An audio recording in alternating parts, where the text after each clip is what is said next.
Hello বন্ধুরা, নমস্কার। আমি রান্নাঘরে দীপালি। বড়দেরকে শতকোটি প্রণাম, ছোটদেরকে বুক ভরা ভালোবাসা। এই যে করলা, তিতা গো, এখনের দিনে তিতা খাওয়া খুব ভালো পেটের জন্য, তাই একটা শুক্তা রান্না করে দেখাবো। এই যে এখান থেকে দুটা নিলাম, একটা বটি নিলাম, বটির সাইজে কেটে নেব,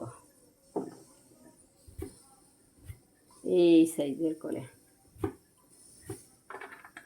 দেখলেন?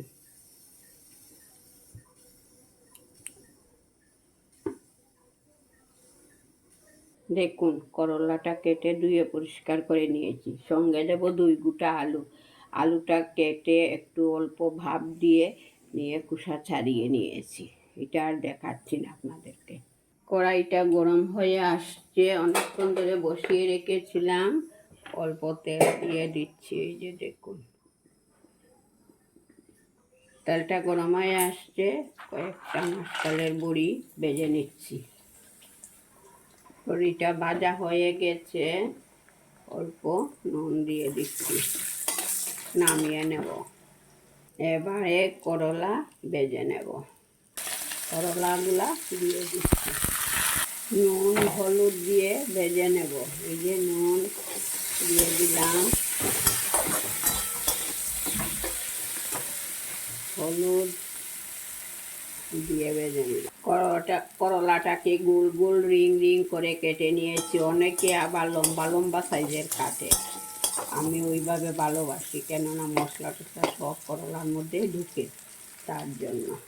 করলা ভাজা হয়ে গেছে, নামিয়ে নিচ্ছি। করলা ভাজার পরে অনেকটা তেল বেঁচে গেছে, এখানে গোটা জিরা দিয়ে দিচ্ছি কয়েকটা। ভাপ দিয়ে রেখেছিলাম আলু, এখন দিয়ে দিব গোটা, পুরনে দিচ্ছি গোটা জিরা। এই যে ভেজে নেব। স্বাদ মতো বা পরিমাণ মতো নুন দিচ্ছি, হলুদের গুঁড়া দিচ্ছি, অল্প জিরার গুঁড়া দিচ্ছি, কালার আসার জন্য দিচ্ছি অল্প শুকনো লঙ্কার গুঁড়া, চিড়ে রাখা কাঁচা লঙ্কা দিচ্ছি। তা দিয়ে ভালো করে ভেজে নেব। এই যে দেখুন, অল্প জল দেব, 2-1 দানা চিনি দিচ্ছি, অল্প গরম মশলা অ্যাড করলাম।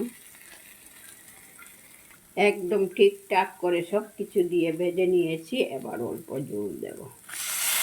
আমি আপনাদেরকে বলি না, এখনের দিনের বড়িগুলা শক্ত শক্ত থাকে, আমি ওই দেখুন গরম জল দিয়ে ভিজিয়ে রেখেছিলাম। এবার দিয়ে দিলাম বড়িগুলা, এবার দেব ভেজে রাখা করলা দিয়ে। একটা আমার শুক্তা হয়ে গেল, ঘরোয়া শুক্তা।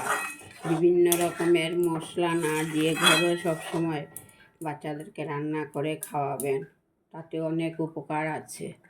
অল্প মনোরমা ঘি দিচ্ছি, ঘিটা বুঝছি না। এই যে দেখুন,